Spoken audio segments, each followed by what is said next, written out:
अंतिम दिन के दिन हम लोग आज यहाँ पर बैठे हुए हैं और आशा करते हैं कि प्रवादी प्रभूषण राज सभी की अच्छी तरह से तप की चर्चा आज विश्व में होती है, इंद्र सभा में भी तो आपके ज्ञान की अर्चा होती है। राजाओं सा वैभव पाकर गुरु आपने ठुकराया, तीन लोक में श्रेष्ठ मुनि पद गुरु आपने अपनाया। ऐसे ऋषि का ऐसे मुनि का हमको मिला सहारा है, विद्यासागर गुरु आपको सत सत नमन हमारा है। विशुद्धि सागर गुरु आपको सत सत नमन हमारा है। जय बोलिए दासांग जिनवाणी माता की। चारे चक्रवर्ती आचार्य गुरुवर श्री 108 शांति सागर जी महाराज की। चलिए 10 लाक्षण महापर्व के अंतिम दिवस उत्तम ब्रह्मचर्य का दिन हमारे बीच आया है और यह हमें शिक्षा देता है कि हमें जो है भोगों से विरक्त होकर के ब्रह्मचर्य धर्म को पालन कर आत्मा के कल्याण की यह जो है शिक्षा देता है। और बाह्य अर्थात आत्मा में रमन करना ब्रह्मचर्य है। जो व्यक्ति अपनी आत्मा में रमन करता है, अपने से प्रेम करता है, वह उत्तम ब्रह्मचर्य धर्म है। रोगोत्पादक साधनों का होने पर भी उन सबसे विरक्त होकर आत्मोन्मुखी बने रहना उत्तम ब्रह्मचर्य है। आज हमारे बीच सभी प्रकार के साधन हैं, लेकिन उन सबसे जो विरक्त होता है वह उत्तम ब्रह्मचर्य धर्म को पालन करता है। एक बहुत प्रसिद्ध घटना है तुलसीदास के जीवन से। तुलसीदास जी अपनी पत्नी से अत्यधिक प्रेम करते थे और विवाह के उपरांत कुछ दिनों के लिए मायके चली गई। जो तुलसीदास की पत्नी थी वह जो है विवाह के कुछ दिन बाद अपने मायके चली गई और वह अपनी धर्म पत्नी के विच्छोह को सह नहीं पाए और बिना सूचना कि रात अंधेरे में उनसे मिलने के लिए चल दिए। और रास्ते में क्या क्या घटनाएं घटी वो सभी हमारे जीवन की दिनचर्या को बदल के रख देंगे अगर हम एक एक शब्द को अपने जीवन में उतारेंगे तो। वह जो है रात को अंधेरे में उनसे मिलने चल दिए और तत्परता में चल दिए। रास्ते में एक नदी मिली थी और पानी का बहाव बहुत ही तेज था, लेकिन मन में प्रिय से मिलने का जो उनके भाव थे वह पानी बहाव था। बहाव में वो एक जो है मुर्दे को लकड़ी समझकर उनको पकड़कर किनारे पार हो गए और साथ साथ जब वो चल दिए तो उनको घर में जलता हुआ दीपक मिला। तो उनको लगा कि इसको जो है पता लग गया है कि मैं आ गया हूं। और खिड़की से रस्सी की तरह दिखने वाली चीज जिसे वह पकड़कर ऊपर कमरे में चल दिए। जब पत्नी ने देखा कि आप यहाँ, तो उन्होंने कहा तुम्हीने तो जो है हमारी रस्सी फेंक रखी है। उन्होंने कहा कौन सी रस्सी डाली हमने? तो जाके देखा तो वहां पे एक लंबा सा सांप खिड़की में चल रहा था, जिससे पकड़ के जो है पार हो गए। जैसे ही वहां पहुंचे तो उनकी पत्नी ने कितना सुंदर उनको समझाया, वह हमारे जीवन में सुनने लायक है, समझने लायक है। तो उनकी पत्नी को जब पता लगा ये क्या, तुम अचानक यहाँ कैसे आ गए? तो तुलसीदास जी ने कहा तुम्हारी बहुत याद आ रही थी और पत्नी ऊपर कैसे आए? तुलसीदास जी ने कहा तुमने जो रस्सी लटका रखी थी जब बिजली के प्रकाश में देखा तो वहां रस्सी नहीं सांप लटक रहा था।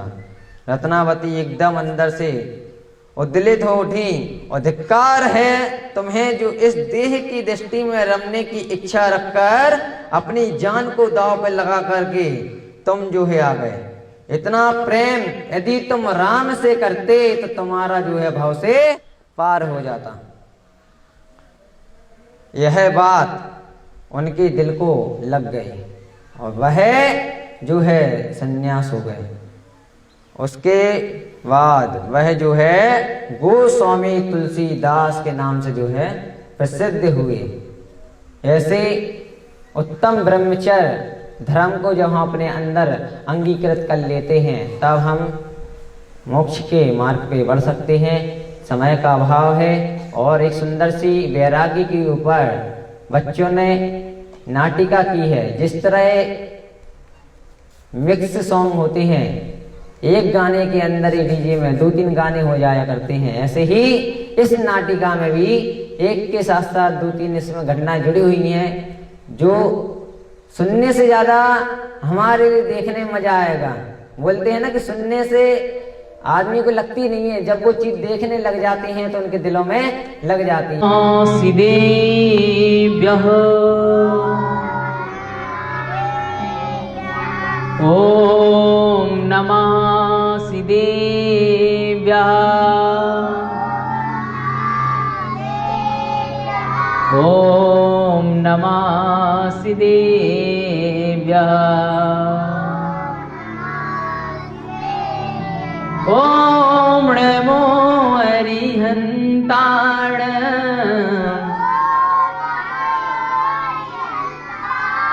ओम नमो सिद्धाणं ओम नमो आयर्याणं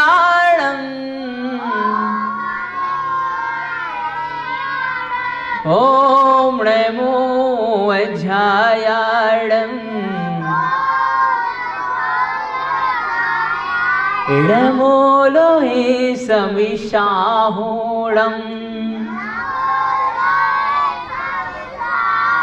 देवादिदेव गजाड़ श्री आदिनाथ भगवान की 24 तीर्थंकर भगवान की आचार्य गुरु विद्यासागर जी महाराज की पर्युषण परवराधिराज की श्रृंखला में आज दिन आया है उत्तम ब्रह्मचारी। आखिर उत्तम ब्रह्मचारी क्या है, जरा विचार कीजिए।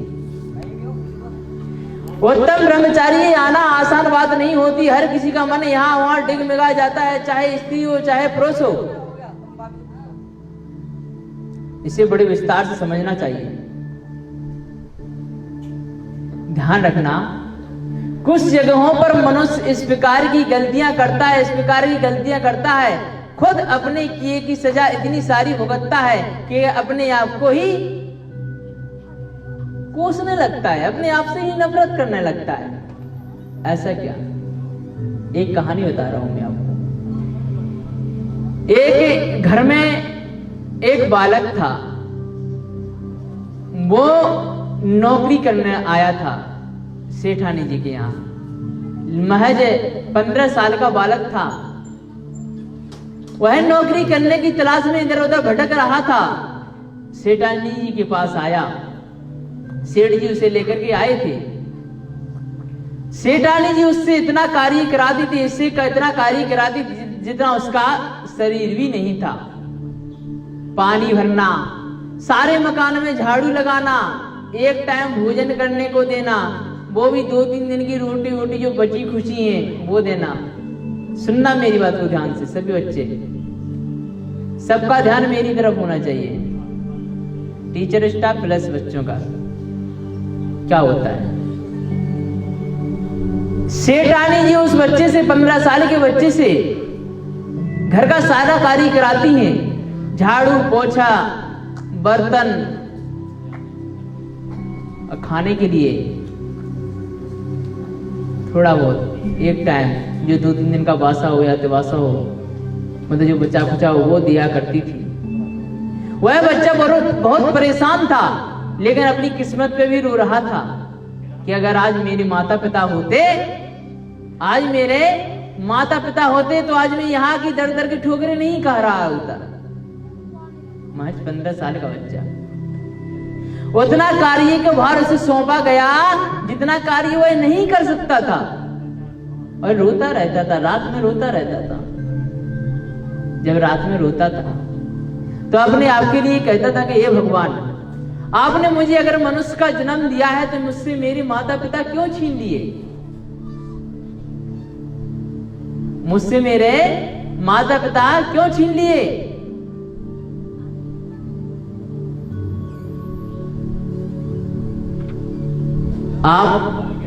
आपने मुझे संसार में भेजा है तो इतना कष्ट क्यों दे रहे हो कि मैं एक टाइम का भोजन भी सही तरीके से नहीं कर पा रहा हूं? होता क्या है, वह बच्चा एक रात में रो रहा था, उसकी सिसकियां उस मां के कानों तक पहुंच जाती हैं, कानों तक पहुंच जाती हैं, और क्या होता है, वह मां रात में ही पूछती है कि बेटे क्या हुआ, क्यों रो रहा है हो? तब वो रोते हुए कहता है कि अगर मेरे माँ बाप जिंदा होते तो आज मैं इस तरीके से भूखा पेट नहीं सोता। मुझे रात में भूख लगी है, लेकिन आप तो सिर्फ एक टाइम ही भोजन देते हो, वो भी बड़ी मुश्किल से देते हो, वो भी ऐसा भोजन देते हो कि मैं खा भी नहीं पाता हूं। मैं क्या करूं? मेरी दयनीय स्थिति ऐसी है कि मैं इतना सारा काम करने के बाद भी भरपेट खाना नहीं खा पा रहा हूं, और आज रात में भूखा सो रहा हूं। अच्छा, सेठानी जी कहती हैं तेरे माता पिता कहां गए? तब वो बच्चा कहता है कि मुझे नहीं पता, मेरे माता पिता मुझे मेले में छोड़ करके भाग गए। तो सेठानी जी ने पूछा कब भाग गए थे? तो उस बेटे ने कहा कि जब मैं महज 6 साल का था, जब मेरे माता पिता मेले में छोड़ करके भाग गए थे। तब क्या होता है, सेठानी जी सोचती हैं कि मेरा बेटा भी 6 साल का ही था जब वह मेले में खो गया था। क्या हुआ? महज 6 साल का ही था जब मेरा बेटा खो गया था।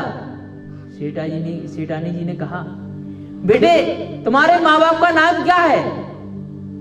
तो उसने कहा मुझे माँ बाप का नाम नहीं पता, लेकिन मुझे इतना पता है कि जब मैं सुबह से उठता था तो सबसे पहले माँ मुझे दूध का गिलास लेकर के आती थी, और बादाम भिगोए हुए बादाम लेकर के आती थी, और जब मैं स्कूल जाता था तो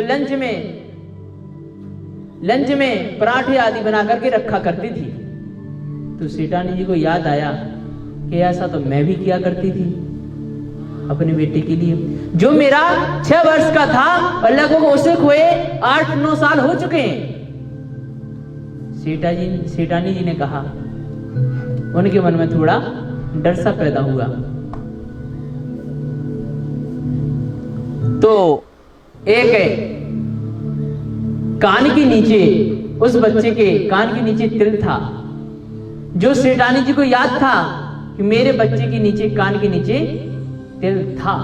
और उन्होंने जैसे ही तिल देखा, सेठानी जी को अपने किए पे इतना पछतावा हुआ कि जिसको मैं एक नौकर समझ रही थी, जिससे मैंने इतना कार्य कराया, जिसको मैंने भरपेट खाना भी नहीं दिया, वो अपना ही बेटा निकला, और 9 साल बाद मुझे अपने ही घर में आया और मैंने उसे पहचान ना सका। और अपने ही बेटे से मैं कितना बर्ताव करती रही, कितना बुरा बर्ताव करती रही। बंधु, इसी प्रकार कहा गया है कि हमें हर कार्य सोच समझ के करना चाहिए। इंसान कोई भी हो, चाहे अपना हो चाहे पराया हो, उसके साथ सही व्यवहार करना हमारा कर्तव्य है। चाहे नौकर हो, चाहे रिश्तेदार हो, चाहे भाई बहन हो, कोई भी हो। उत्तम ब्रह्मचारी धर्म जो हमारे लिए बतलाने के लिए आया है, वो बहुत सारी चीजें बताएगा। एक दृष्टांत मैं आप लोगों को सुनाता हूं। हमारे अंदर इतनी खासियत मौजूद है, हमारे अंदर इतनी प्रतिभाएं मौजूद हैं कि अगर हमने उसे रियल में सच्चाई से निखारना शुरू कर दिया, सच्चाई से बाहर निकालना शुरू कर दिया, तो दुनिया के शिखर पर पहुंच जाएंगे। लेकिन उसे हर व्यक्ति नहीं निकाल पाता है। उसे जो सच्चाई के साथ मेहनत करेगा, जिसमें आगे बढ़ने की ललक होगी, वही निकालेगा। और कुछ लोग व्यक्ति निकालने की कोशिश ही नहीं करते, वह सोचते हैं कि हमें तो बहुत सारा ज्ञान है, हमें क्या करने की जरूरत है। नहीं, ये गलत है। एक वृद्ध अम्मा थी, उनकी सुई गुम गई थी। क्या गुम गई थी? रूम में थी, वो रूम में थी तो रूम में सुई गुम गई। रूम में अंधेरा था। क्या था? अंधेरा था। तो रूम में अंधेरा होने की वजह से सुई वहां पर वो मिली नहीं, तो बाहर आके ढूंढने लगी। कहाँ आगे? बाहर, घर के बाहर आके ढूंढने लगी। तो लोगों ने कहा, दादी अम्मा क्या ढूंढ रही हो? तो उन्होंने कहा कि सुई ढूंढ रही हूँ। तो उन्होंने कहा, आपकी सुई कहाँ गिर गई? कहने ये भीतर ना कमरे में गिर गई है। तो उन्होंने कहा कि आप कमरे में ही जाकर के ढूंढिए ना। तो अम्मा, दादी अम्मा क्या जवाब दे दिए? अंदर तो अंधेरा है, वहां तो सुई दिखेगी नहीं, यहाँ उजेला है तो यहाँ पर सुई दिख जाएगी। क्या कहा? यहाँ पर सुई दिख जाएगी। ऐसे ही व्यक्ति के अंदर होता है। कोई उसे जहां चीज जहां ढूंढनी चाहिए, उसे अपनी योग्यता जहां निखारनी चाहिए, वहां नहीं निखारता है। वह सोचता है यहाँ जरूरत नहीं है, अगली बार में देखेंगे, यहाँ जरूरत नहीं है, कभी बार देखेंगे। नहीं, ऐसा नहीं है। हर एज का एक अपना अपना कैरेक्टर होता है, अपना अपना एक सोच होती है, अपनी अपनी धारा होती है, प्रवाह धारा होती है। ऐसा नहीं है। अगर हम तपस्या करने के लिए भी ये सोचें कि अभी नहीं, बाद में ले लेंगे, अभी समय नहीं हुआ है, या फिर ये सोचे कि अभी जरूरत क्या है, या यहां जरूरत क्या है, आगे जाके करेंगे। जैसे वो कह रहे हैं ना कि यहां तो सुई मिलेगी नहीं, बाहर ढूंढ लेते हैं। इसी प्रकार हम देखते हैं कि बाहर ढूंढ लो, बाहर कहीं आत्म शांति मिल जाएगी क्या, लेकिन अंदर जो छुपी हुई आत्म शांति है उसे नहीं ढूंढते। ध्यान रखना, उत्तम ब्रह्मचारी धर्म हमें ये बता रहा है कि हमें संयमी बनकर के रहना है, संयमित होकर के जीवन गुजारना है, और हमें भी आगे बढ़ना है। और एक लास्ट दृष्टांत आप लोगों के सामने रखता हूं। 3 लोग थे, एक डाकू, एक ड्राइवर। 3 लोग थे, ध्यान रखना कौन कौन के नाम ले रहा हूं। डाकू, ड्राइवर और डॉक्टर। तीनों लोगों से एक एक व्यक्ति की मौत हो जाती है। क्या हो जाती है? एक व्यक्ति की मौत हो जाती है, डॉक्टर, डाकू और ड्राइवर। अब डॉक्टर से एक आदमी की मृत्यु हो गई, डाकू से एक आदमी की मृत्यु हो गई, ड्राइवर के माध्यम से एक आदमी की मृत्यु हो गई। सबसे ज्यादा सजा किसको मिलेगी? बताइए, किसको मिलेगी? डाकू को। तीनों लोगों को कटघरे में खड़ा किया गया। क्या किया गया? खड़ा किया गया। डॉक्टर को जज साहब ने बरी कर दिया। क्या कर दिया? बरी कर दिया। डॉक्टर को बरी कर दिया, डाकू को फांसी की सजा सुना दी, और ड्राइवर को कुछ सालों की सजा मिली। डॉक्टर के भाव बचाने के थे, मारने के नहीं थे। डॉक्टर के भाव कैसे थे? बचाने के थे, मारने के नहीं थे। ड्राइवर के भाव जानबूझकर एक्सीडेंट करने का नहीं था, लेकिन उसने लापरवाही कर दी। क्या कर दी? लापरवाही कर दी। लापरवाही कर दी, जिसकी वजह से क्या हो गई? मृत्यु हो गई। डाकू, उसके भाव क्या थे? बुरे थे। क्या थे? बुरे थे, मारने के ही थे। ठीक है ना। मृत्यु तीनों व्यक्तियों से हुई है, लेकिन सजा अलग अलग क्यों? फर्क है ना, उनकी भावनाएं अलग थी। समझे ना बात को। इस प्रकार हमें शुद्ध निर्मल भावनाओं के साथ जीना है। और कहा गया है, अंत में 4 लाइनें बोलकर मैं अपनी वाणी को विराम देना चाहूंगा। अभी यहाँ पर जम्मू स्वामी का एक छोटा सा नाटक रखा गया है ज्ञान धर्म गुरुकुल के बच्चों द्वारा, जो नन्हे मुन्ने बच्चे प्रस्तुति करेंगे। चलिए, क्या रखा गया है, क्या क्या कहा गया है। हवा किसी के कहने से नहीं बहती, हवा किसी के कहने से नहीं चलती, नदी किसी के कहने से नहीं बहती, भक्ति की शिखा निराली है मेरी बंधुओं, जो हर किसी के दिल में नहीं जलती, जो हर किसी के दिल में। बोलिए उत्तम ब्रह्मचारी धर्म की, 24 तीर्थंकर भगवान की, तीर्थंकर लेने में साक्षात विराजमान नेमिनाथ भगवान की। प्रकार का कोई दुख नहीं था, लेकिन अंदर ही अंदर कुछ ऐसा बैराग था जो संसार से मोह नहीं रख रहे थे।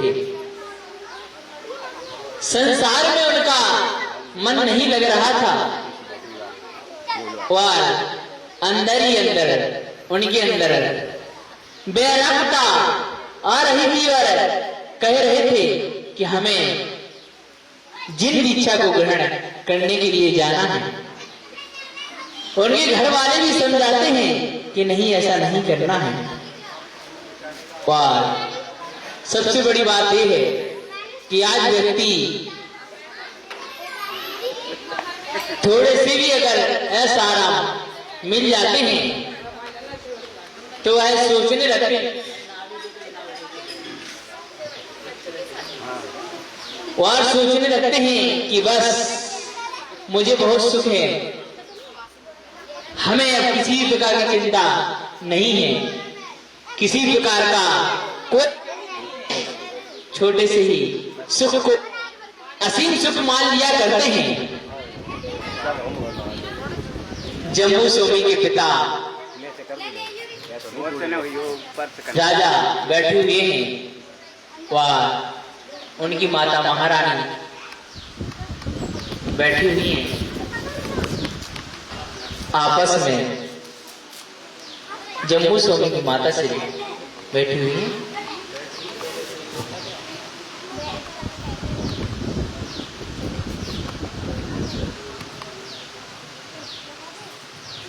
महाराज की जय हो। जय जिनेन्द्र महाराज। जय जिनेन्द्र महारानी, आपके चेहरे पे ये चिंता की लकीरें क्यों दिखाई दे रही है? महाराज, अब हमारे युवराज विवाह योग्य हो गए हैं। हम भी इनके विवाह के बारे में बहुत दिन से सोच रहे हैं।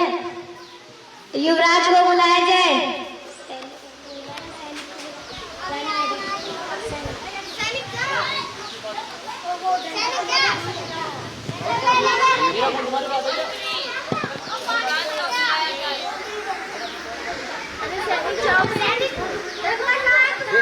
अब इस प्रकार जम्मू स्वामी की माँ और जम्मू स्वामी के पिता दोनों में वार्तालाप होती है किस प्रकार जम्मू स्वामी को किया जाए। लेकिन द्वारपाल जम्मू स्वामी जी को बुलाने के लिए जाते हैं और द्वारपाल साहब जम्मू स्वामी जी को बुलाने के लिए जाते हैं। ये द्वारपाल साहब हैं, ये बुलाने के लिए जा रहे हैं और जम्मू स्वामी को लेने के लिए जाते हैं। राजा की आज्ञा को पालन करते हैं और जम्मू स्वामी को बुला करके लाते हैं। द्वारपाल छोटा है, लेकिन चलिए।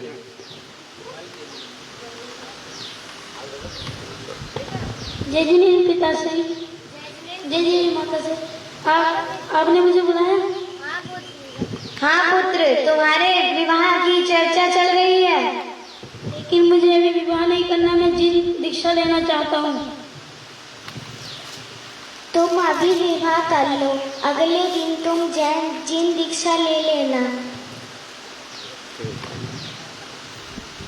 ओके माता श्री। जो आ गया। इस प्रकार जम्मू स्वामी माता और पिता का आशीर्वाद लेते हैं। विवाह की तैयारियां शुरू हो जाती हैं, लेकिन जम्मू स्वामी ने कह दिया था कि हम विवाह तो कर लेंगे, लेकिन विवाह के तुरंत अगले दिन जिन दीक्षा ले लेंगे। माता पिता को भी कहीं ना कहीं भय रहता है कि कहीं ऐसा ना हो कि बाद एक दिन दीक्षा धारण कर ले, इसलिए चार कन्याओं को विवाह के लिए तैयार करते हैं और चार कन्याएं विवाह के लिए तैयार होती हैं। और 4 कन्याएं हैं जो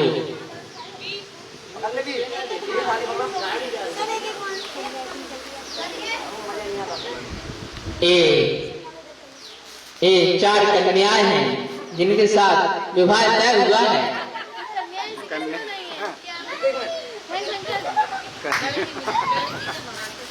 एक मिनट सारी लड़कियां बैठी तो तुमने कैसी लड़की बना दी? अभी इसका मुझे बताएंगे।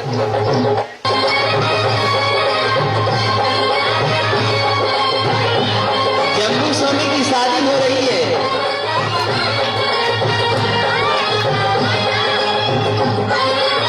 जम्मू स्वामी की शादी हो रही है।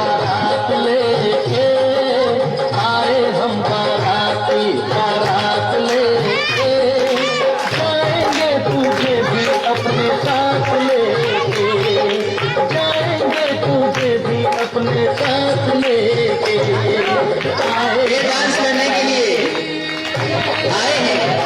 चलिए, ये सभी बराती हैं। जम्मू स्वामी की शादी बड़ी धूमधाम के साथ।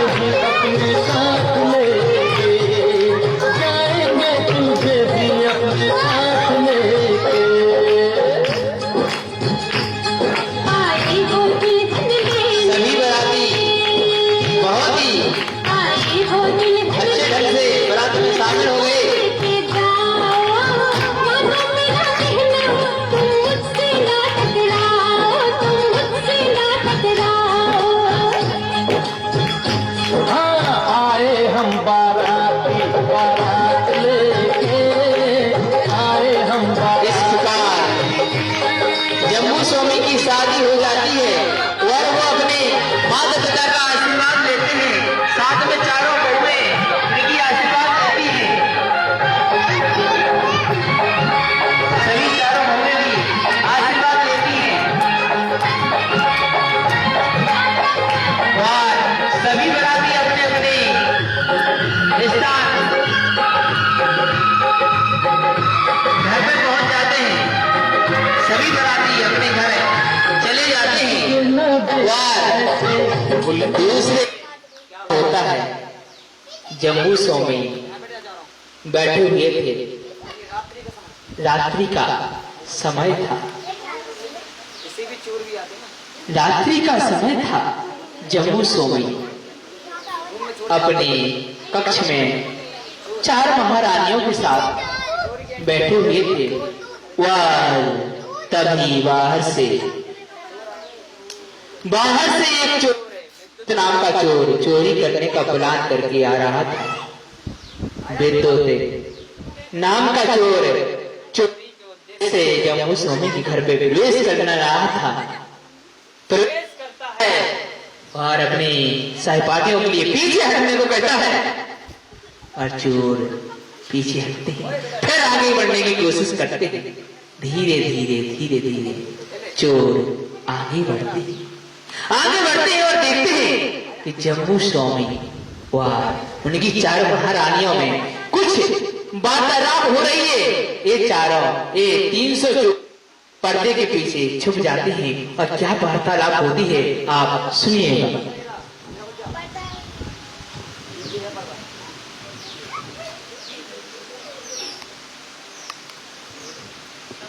मैं तुमसे एक बात कहना चाहता हूँ।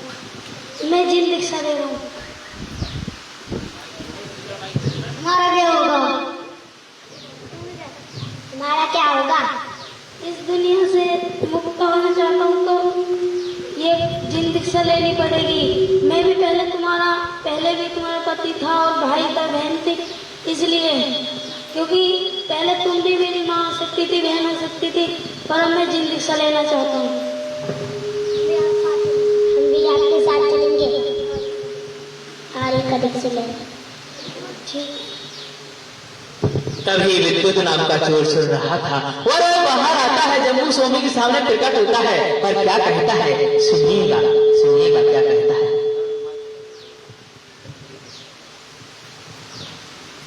अरे ये कैसा व्यक्ति है जिसके पास सब कुछ होने के बावजूद भी ये जिन दीक्षा ले रहा है, और एक हम हैं जो कि आज चोरी करते, कल खत्म हो गया तो फिर से चोरी करने के लिए आ जाते हैं, और आज हम आखिरी बार चोरी करेंगे और वो भी चोरी करेंगे रत्नात्रय की, जिससे कि हम सिद्धिशिला पर जाके जिन भगवान बनेंगे। बोले जम्बू स्वामी की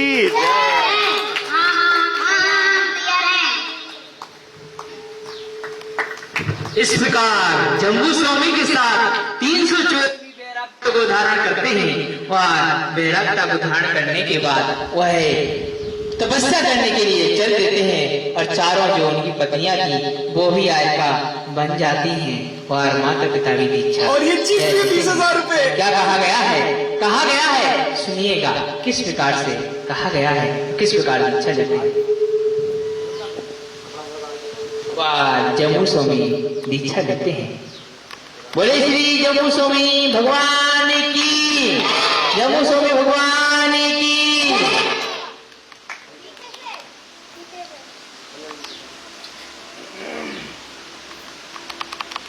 और दीक्षा लेते हैं। इड़मो अरिहंतड़ इड़मो सिद्धड़ इड़मो आयरियड़ इड़मो वझयड़ इड़मो लोए समी साहुड़ इड़मो लोए सभी साहुड़ इड़मो अरिहंतड़ इड़मो सिद्धड़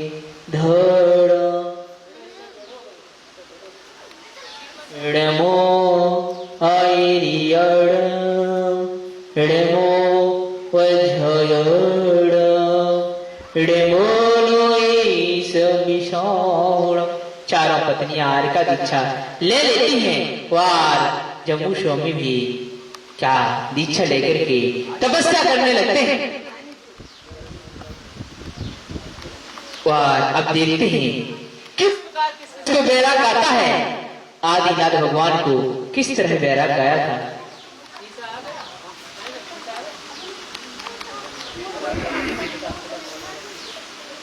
और जब आदिनाथ भगवान को किस तरीके से बैराग गाया था, आप उसकी एक छोटी सी झलक आपके सामने प्रस्तुत की जाएगी। शांतिनाथ भगवान को किस तरीके से बैराग गाया था, उसकी भी छोटी सी झलक आपके सामने प्रस्तुत की जाएगी। देखिए शुरू करते हैं।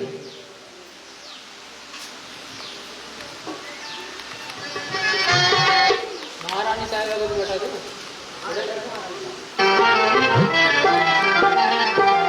आदिनाथ भगवान और मरु देवी का दरबार लगा हुआ है।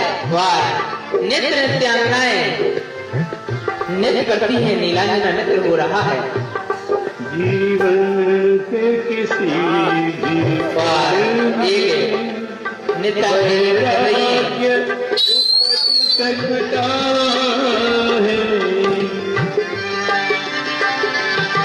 जीवन के किसी भी पल में वैराग्य उपज सकता है संसार में रहकर। और एक पहली नृत्यांगना मूर्छित हो जाती है, उससे दूसरी नृत्यांगना आ जाती है। संसार में संसार को दूसरी नित्यंगना आ जाती है, सेम दूसरी ही आ जाती है। और आदिनाथ भगवान को ये देख करके बेरा हो जाता है कि वास्तव में संसार असार है। बार बार दीक्षा धारण कर लेते हैं। आदिनाथ भगवान दीक्षा धारण कर रहे हैं। बोलिए श्री आदिनाथ भगवान की, आदिनाथ भगवान की, आदिनाथ भगवान की। आदिनाथ भगवान को नंद नानक देख करके बैराग हो गया। वाह! कोई मृतक देख बैरागी, कहीं दर्पण देख विरागी, कोई मृतक देख बैरागी। आदिनाथ भगवान को पूजा कर रहे हैं। दीक्षा है क्या कोई पूर्व जन्म का त्यागी, दिनकार वाह! इसी प्रकार है क्या आदिनाथ भगवान पूर्व जन्म का त्यागी, जन्मों का संस्कारी प्रभु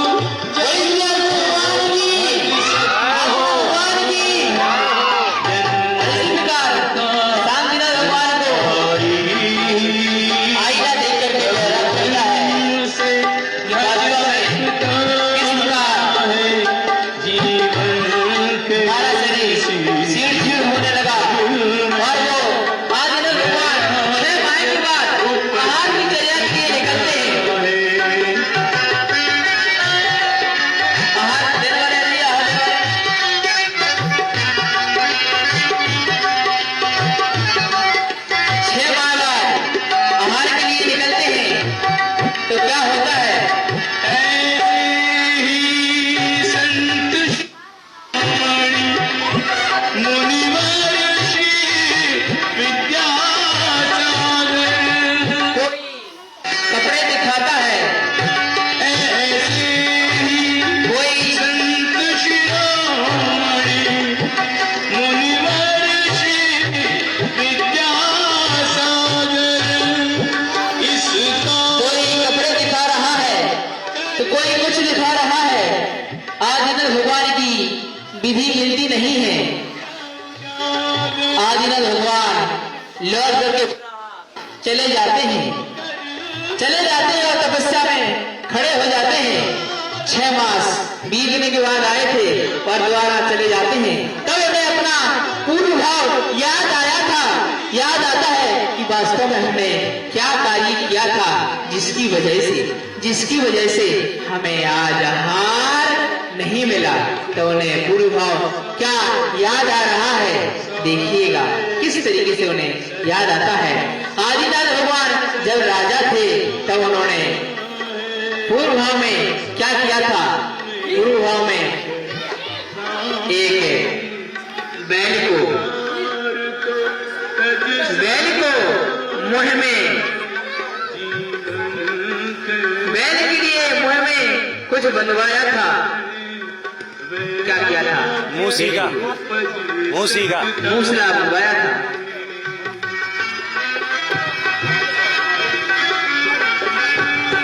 महाराज की जय हो। महाराज ये बैल हमारी फसलों को बर्बाद कर रहा है।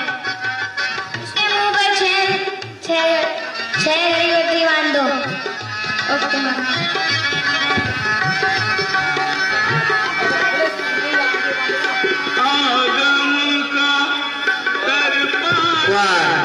ये भाव आदिनाथ भगवान को अपनी तपस्या के दौरान याद आता है कि किस प्रकार 6 घड़ी उन्होंने बैल के मुंह में मूसला बांधा था, जिसकी वजह से वह दुखी हुआ और वह अनाज आदि घास आदि खा नहीं पाया था। तब आदिनाथ भगवान क्षमा याचना करते हैं, हे भगवान आइंदा मतलब अब मैं ऐसा इसके में क्षमा प्रार्थी हूँ। और फिर इस प्रकार द्वारा 6 मास बाद आहार के लिए निकलते हैं और आहार की विधि किस प्रकार मिलती है। गुरुर्ब्रह्मा गुरुर्विष्णु गुरुर्देवो महेश्वर गुरु साक्षात् परब्रह्म तस्मै श्री गुरुवे नमः। ओम मन मर्म धर्म चलिए के द्वारा ही समझ सकता है मन मर्म धर्म का गुरु के द्वारा ही समझ सकता है। संसार में रहकर प्राणी संसार को तज सकता है। जीवन के किसी भी पल में इस प्रकार नवदा भक्ति पूर्वक इच्छुक का पाना हो रहा है। आज भगवान को वृक्ष में अक्षय तृतीया पर्व मनाया जाता है। बोले श्री आदिनाथ भगवान की, आदिनाथ भगवान की, आदिनाथ भगवान की। राजा श्रीनाथ ने प्रथम हार हस्तिनापुर नगरी में दिया था। उनकी पुण्य की बहुत बहुत अनुमोदना करते हैं। और आदिनाथ भगवान ने तपस्या करके प्रथम तीर्थंकर बने। ऐसे तीर्थंकरों को नमन करते हैं और कहते हैं बोले श्री आदिनाथ भगवान की जय। चलिए बच्चों ने डायलॉग्स भी बोले, बहुत अच्छा लगा। और ये रानी महारानी मुझे सबसे प्यारी लगी आपके पूरे शो की। मैं बहुत ही प्यारी हूँ। ऐसे रानी जैसी झलक आ रही है आज इसके अंदर, साक्षात जैसे रानी की तो चेहरे पे भी ऐसा ही लग रहा है। इनके भाव बहुत सुंदर है। बच्चे बहुत अच्छे लगे। दरबार मुझे बहुत प्यारा लगा आपके उसमें, छोटा सा दरबार, छोटा सा गंगा है ना, बहुत प्यारा दरबार है। और जो भी मुनि महाराज भी बने सब लोग बहुत अच्छे लगे। और आगे थोड़ा सा और इम्प्रूवमेंट हम इसमें मैं बताऊंगी अलग से जो कर सकते हैं, है ना। सब बच्चों ने बहुत अच्छा करा, ताली बजाओ सब बच्चों के लिए।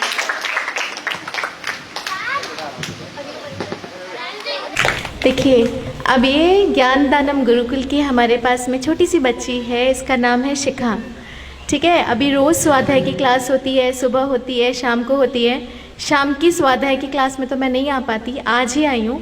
और मैं देख रही हूँ जितने भी क्वेश्चंस भैया पूछ रहे हैं यहाँ पे आप सब लोगों से, और वो सारे क्वेश्चंस के आंसर इस बच्ची को, ये अकेली बच्ची है इतने सारे बच्चों में जो हर क्वेश्चन का आंसर दे रही है। ये बच्ची बहुत ध्यान से सुन रही है, इसलिए इस बच्ची को ये पुरस्कार। ठीक है बेटा, तुम बहुत अच्छे से कर रहे हो और पढ़ो, इनको ना बहुत आगे बढ़ाओ। ये बच्ची बहुत इंटेलिजेंट है। इतने नाम तो हमें याद नहीं रहते, ये पढ़ा रहे इनको याद नहीं रहते। इस बच्ची को सबके नाम याद है बेटा। तुम अपने जैसे सबको सिखाओ, है ना। यहाँ पे बहुत अच्छे, सब बच्चे ताली बजाओ शिखा के लिए। सब बच्चों को किसके जैसे बनना है यहाँ पे, शिखा दीदी जैसा, है ना। इतना अच्छा पढ़ रही ना, आप लोग भी सब अच्छे से पढ़ो बेटा, ठीक है। जय चिन्ह जय लोकालो सोवाणी मसनमो सदा देख बूंदो भारती तो जपू बूंदे जो तेरे शरणागे सो पावे सुझे देव बजू अरंत को रंत लाए मोस्का पन नवन